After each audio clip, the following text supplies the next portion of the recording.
Are we safe in here? No, we will die. We're all very good natural storytellers if you just let go of the fear and not worry about being a good storyteller and just telling the story.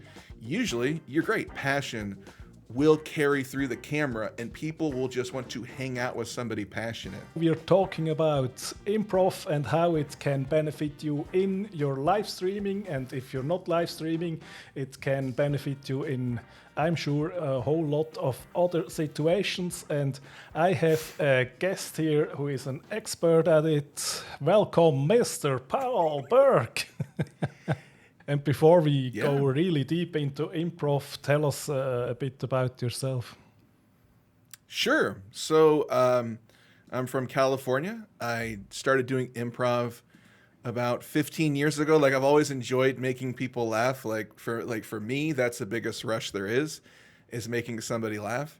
And because when you laugh, you kind of forget your problems. But anyways, so I like doing that. I found improv, fell in love with it because you get to spend time with people on stage creating something, which I think really carries over perfectly for like live streamers. So I've been just doing improv for 15 years, ran a theater, have 4 cats that like to jump up on the counter, Okay. and almost knocked over everything right there. Oh, that would be okay.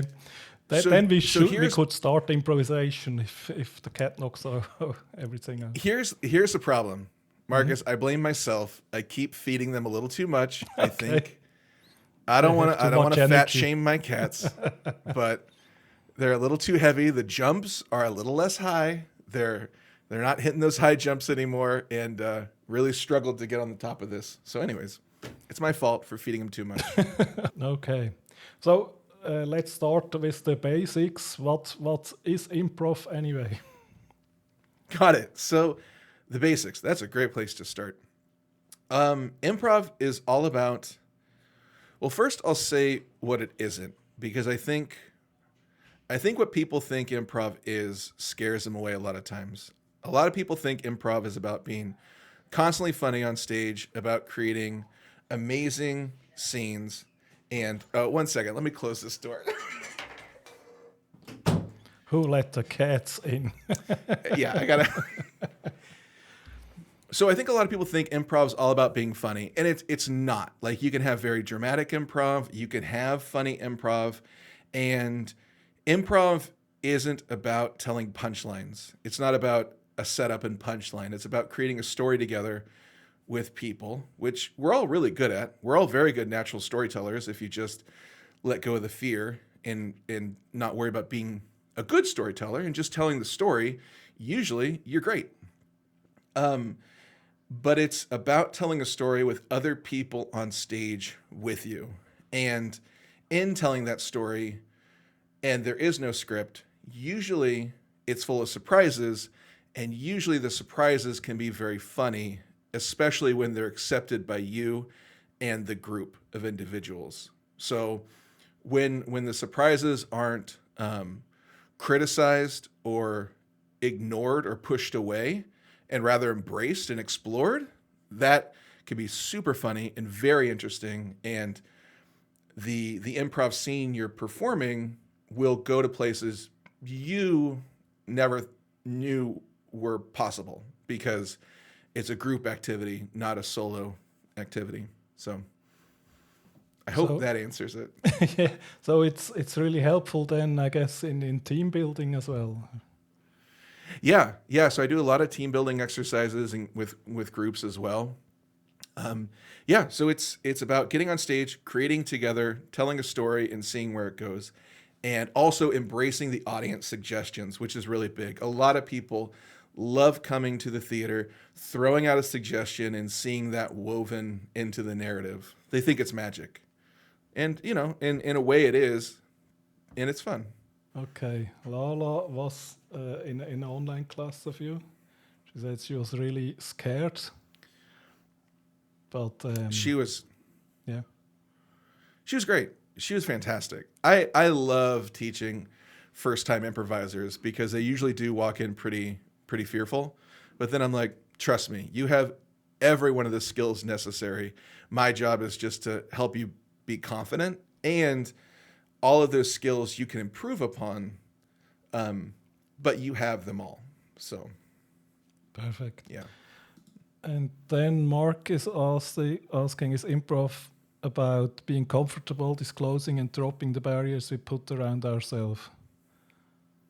Yeah, I agree. I think that's a beautiful way of putting it. So it is, because I do think a lot of times you step on stage and you think, this is what I'm capable of. And then when your scene partner needs you to do something else that's maybe out of the realm of what you usually do. Let's say, for instance, like singing on stage. I am not a strong singer. Singing improv, not my strength. But if needed in an improv scene and I'm there and I have to help my scene partner, it's really amazing what you're capable of. Yeah. It's like the parent. You know what it is? It's like the parent. It's like the mom who can pick up a car off their daughter after an accident. And you're like, I don't know how that mom became the Hulk all of a sudden, but when needed, you have the power. Okay, you just have to find your own motivation. I guess the mother has the natural motivation in that situation, but it's just, I guess you have to pass your fear and lean into it. Yeah, and so what I like about improv too, I'm somebody who's like, I don't know about you, Marcus, but I'm somebody who has like a lot of fear, like naturally, like a lot of fear and a lot of anxiety. So for me, improv is great because the only thing I need to do is focus on what you're saying on stage. And if I listen to what you're saying and I respond to that and I get out of my own way, then the scene then it'll be a lot of fun. And not only is the scene fun and creative, but I get to let go of all my fear and anxiety for like this short period of time. So I tell everybody, like, improv is this like really great life hack where you get to let go of fear and anxiety because I'm too busy focused on you if I'm doing improv well and building off of what you're saying and what the scene needs. So yes, and there is already a first bridge into live streaming because, of course, there I started 5 weeks ago, and there is also a lot of fear, but then you just have to do it. And the nice thing, it's maybe similar to the stage experience. Once you go live, you are live, and then you just have to roll with it. Yeah, you roll with it, and you trust yourself. That's a big one too.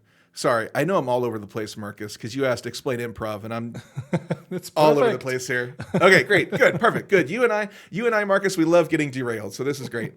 Improv is all about trusting that you're good enough to succeed, and that's another huge thing too. That you have all the skills, you're good enough to succeed, and just go do it now. And that's scary. Like hitting the go live, that can be scary because you're like, well, maybe I should get one more piece of tech.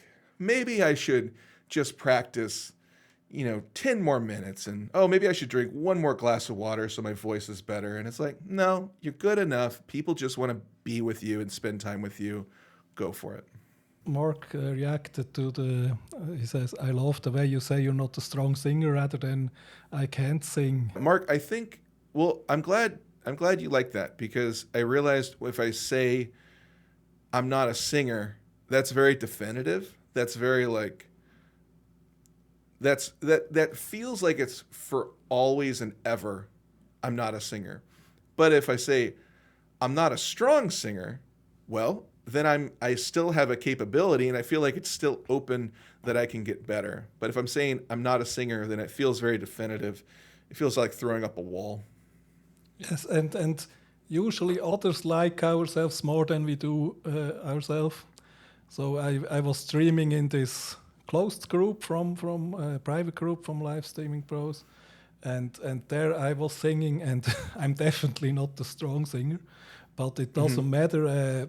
People just like it, and the people who doesn't like it, they just don't listen to it. That's the beauty.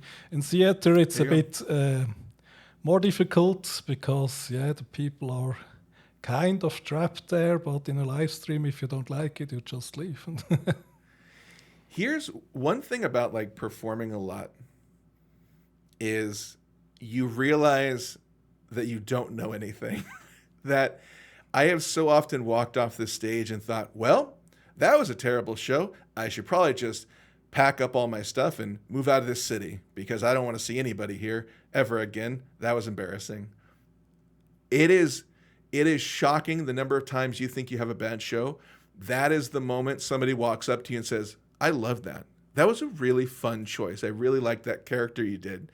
And I'm like, I guess what I think is truth is not definitive because people can be getting stuff out of this, of your work. And even if you don't think something of it, somebody could be getting something from it. So that I think about that sometimes when I hesitate to create and put out videos, which I do that a lot. I mean, I don't think we're all immune to that. We all have that fear. That I realize those shows that I've done in the past where I thought it was bad, but somebody got something out of it. And I'm like, okay, well, I should probably push out my content then because somebody somewhere might be getting something out of it. Yeah, that's exactly it. It's just the trick is to match what you're producing to the people who needs to hear it, and that's what I experienced a lot is whatever we have to put out there, someone is looking for exactly that. That's okay. We pick another question from Anna. What do you do if the audience participation goes wrong, like someone gets offended? What do you do to bring it back to funny?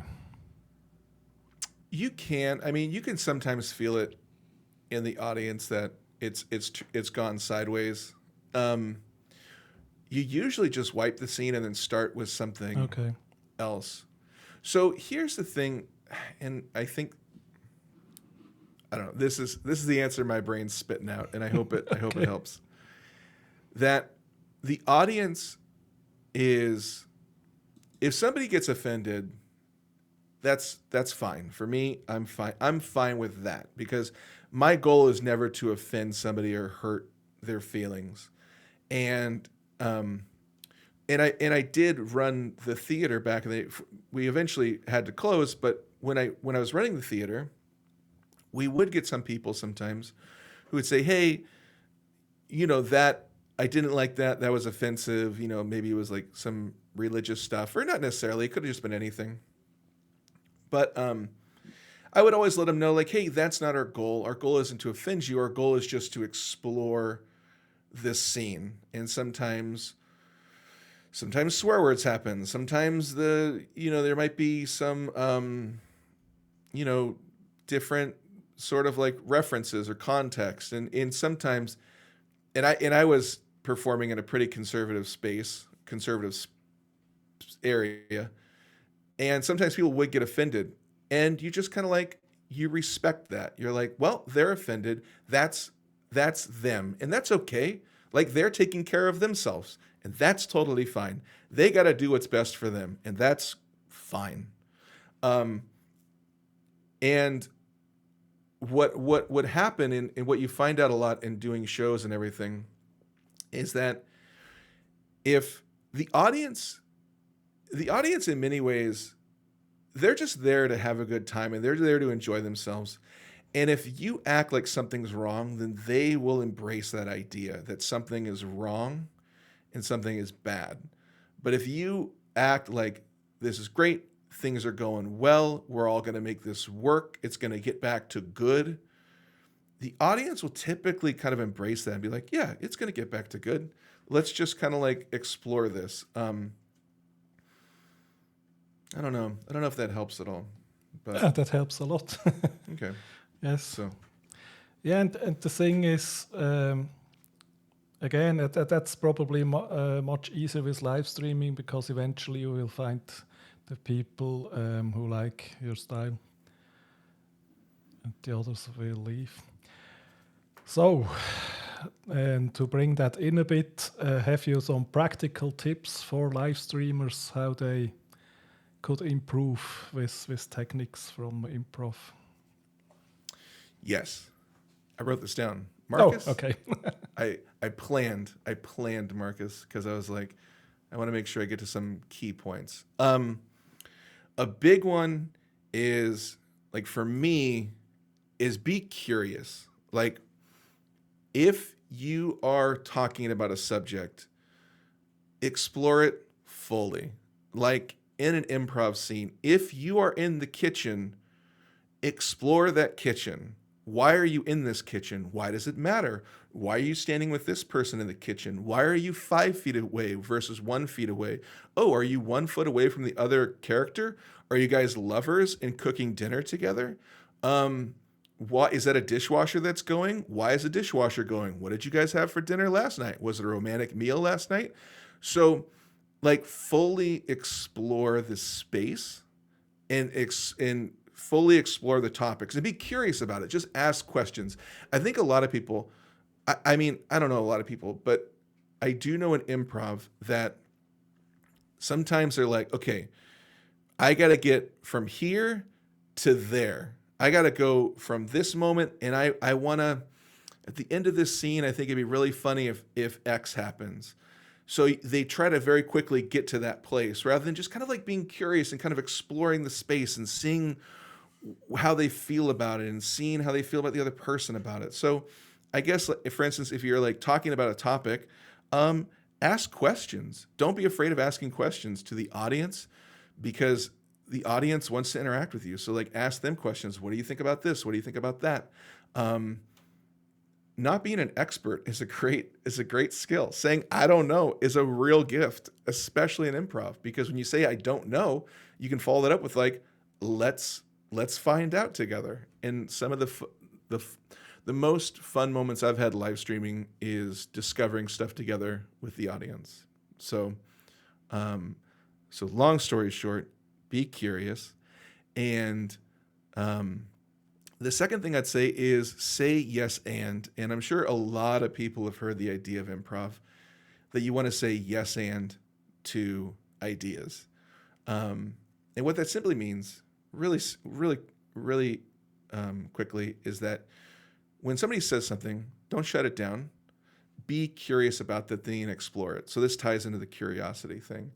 If somebody says, the audience, do you like, let's say, are you excited about Halo Infinite? They're asking me if I'm excited about Halo Infinite. I could say yes or no. I mean, but what I encourage you to do is say yes to the question in the way that you want to explore it. So if you say no, I'm not really excited about Halo Infinite. Why? Like, why are you concerned about it? Why are you not interested in it? So what you're saying yes to is you're embracing the question, even though you're saying no. Even though if I'm on stage with somebody and somebody says, hey, you want to go to the beach? I don't have to say yes. I could say no, but I need to follow it up with information. Like, no, I'm pretty scared of sharks. Like, I'm so terrified of sharks, because then that reveals a little bit about myself. And the audience on stage, the audience when you're doing a live show or like when you're doing live streaming, they want to know about you. They want to learn about you. And the more you're curious and willing to open up and saying yes, they appreciate the openness. So those are the really two big ones, I would say. Okay, that are very good tips. And of course, that's one you could prepare because you knew we will talk about that. But now we try to be a bit spontaneous. Could we do so? Could we try some improv? Could you? You want to do some improv together? Yes. Okay, cool. So lines from the audience might be kind of hard in this situation, but a game that I think works really well is questions only.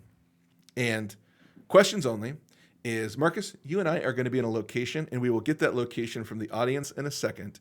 But we can only speak in questions. We cannot make statements. So for instance, hey, it's great to see you. I cannot say that. But like, hey, are you doing okay after that surgery?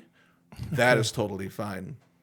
Okay. The other, you want to give that a shot? You want to play? Yeah, of course. I just thought, I love it. What did I get myself into?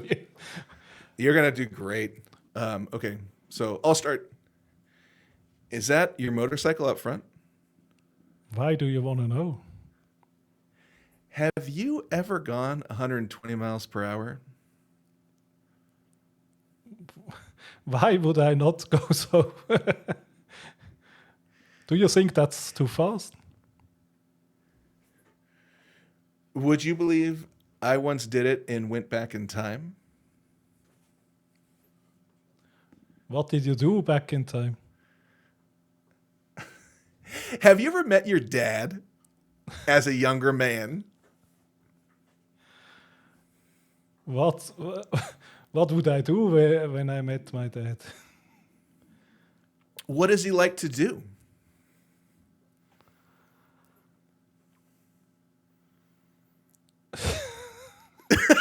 Why is this so hard? It is. Marcus, you're killing it. Like you're doing a great job. Yeah, you're doing fantastic. So Questions Only is a great game. One, because it really makes you rethink how to say information because you have to phrase it as a question. Also, it's a great skill to learn how to add information into any statement or any question. So the beautiful thing about improv is that I get to just kind of like listen to what you're saying and then add a little bit to it. So my goal and my mission is to add a little bit of something that you can play off of. So have you ever met your dad as a younger man? Gives you something to play off of. Like, what would we do if we hung out together? So it's a really fun skill. And that's something you could practice just with somebody else. You want to do another game? Yes, that would be Cool. fun. So another one of my favorites is it's called ABCs. So we're going to do a 2-person improv game where every line of dialogue is going to be the next letter in the alphabet. So for instance, my first sentence would begin with A, and then your response would begin with B, and then C, and then D, and so on. And like you could do this, you could keep doing this. It doesn't have to end necessarily. So this is a great way to practice. And the other nice thing too is it pulls you out of your brain because you're focusing so hard on the alphabet. You're less likely to judge yourself on your statements because you're just trying to get the game right. The nice thing about improv games is that the construction of the rules gives your brain something to chew on, so you're less likely to criticize and judge yourself because you're like, I got to make sure I'm focused on that. Okay, so you want me to start? Yes, please. Another day at the office, Chuck. But it's only 11. Could we just sneak out and go catch a movie together? Do you think we could get away with that? What will the boss say? Every time I've done it, I've gotten away with it. Let's do it.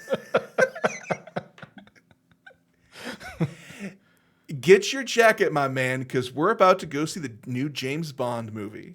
Yeah, I wanted to see that for a long time. I think maybe we could stop off at the bar and get a couple drinks, too. Just a few. I don't want to get drunk too early.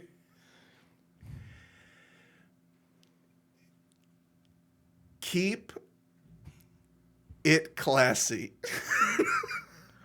Let's do it. I'm up for it. Nice. Perfect. That's exactly how you do it. And you can just, I love it. That's a very fun game. You want to try another? We'll try another scene? I guess. Yes, of course. Can we get an audience? Beautiful, amazing, wonderful audience. Could we get a location for a location that is like there's a lot of pressure. It's a high stress job. We're two gentlemen are trying to figure it out. Okay, we have nail bar, we have air traffic controller, operating room surgeons, nuclear bunker. These are good. I love that Mark said nail bar. He's like nail bar, high pressure. Those nails aren't gonna paint themselves. The IT help test. Circumcision. That's Okay. That's pretty fantastic. That's pretty funny. So Where do you want to go? Oh, Your choice, sir. Okay, what would be? Yeah, do we go in the nuclear bunker, or is that fun enough? I don't know. So here's something else that in improv it happens all the time. Like you'll get a lot of people throwing out suggestions, and I like to just be really honest with people and say like I love them all. They're all great. This is the one that jumped out to me.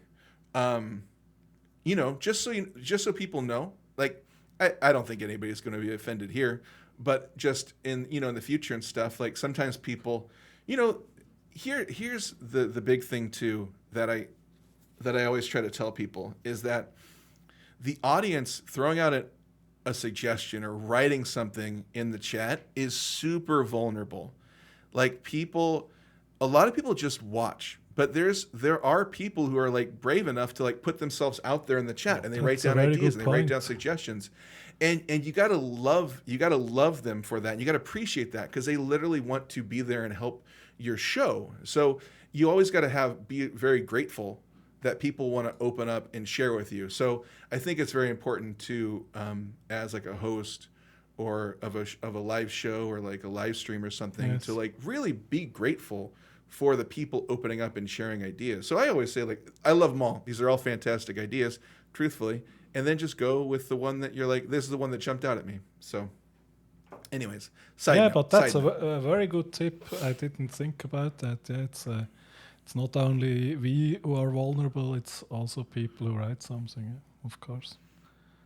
Yeah, because I mean, I don't know if you've ever done this. I know I've done this. I've written comments before, and sometimes you're watching, like, does anybody like it? Is anybody going to respond to it? Do I get any smiley faces? Do I get any hearts? Oh, God, I hope I get a thumbs up at least, over on Facebook during, like, Lita or something. Especially if you're making a joke and you're not sure is it perceived funny or not. And then I was waiting desperately, say something.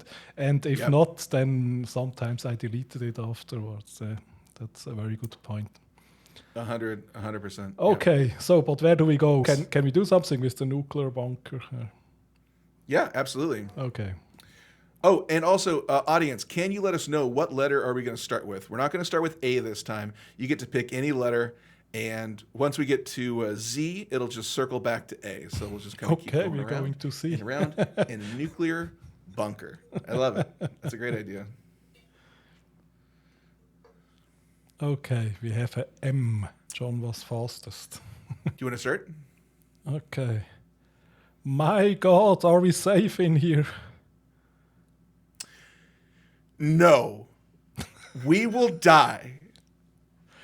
Oh my God, I'm so afraid. Please, just make your peace with God, and any apologies you want to throw my way is okay as well. Quasimodo, we have to make peace, I see. Right now, it sounded like you just called me Quasimodo. Suspicious, isn't it? Tell me you're not calling your coworker in this bunker Quasimodo. Ooh. That was the nerves, because I'm so afraid. Very revealing that you would make sounds rather than address me. What do you want from me? We're in danger. Xylophones. I want those xylophones you promised me. Yeah, let's play. That maybe will help.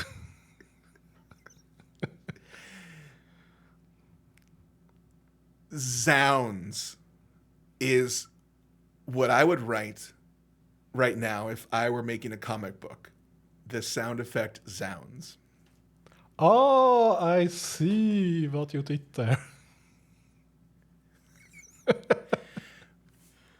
Basically, when we turn these keys, the whole world is going to change.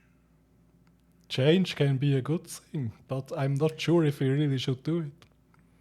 Damn it, man. I'm saying that you and I control the entire world right now. Even if it's a really high risk, you say we should do it. Frankly, I think it might be a good choice. Good, let's try. Nice. And I love it. It gets you out of your head. I think it's so much fun. You killed it. Nice work. Yeah, How'd that feel? The second one was much easier than the first one. So it's really about practicing just to, once again, how can it help you with live streaming or in everyday life? Yes, do it multiple times, practice it. And I would say lean into it, because you really have to say, okay, maybe I will say something stupid, but I'll just go, else we have nothing. And the things that you think are stupid too can sometimes just be the most fun thing to explore. Like the fact you called me Quasimodo, like that, or that you said Quasimodo, and then I got to interpret that as you Yes. calling me that personally. That was a very fun, interesting dynamic between our relationship. So the other thing too is, I would say, don't be afraid of emotion. Add emotion into what you're saying. So many scenes will work so much better on stage, or I think in live streams too, when you're emotional. And I don't mean necessarily tears, but even excitement, even passion. That passion will carry through the camera, and people will just want to hang out with somebody passionate. There are people that I don't really have an interest in necessarily what they're teaching or talking about, but it's fun. The people that I have the most fun talking with are people who are passionate about something. Even though if I don't understand it completely, it's just fun to be around passion and excitement. It's something fun to feed off of.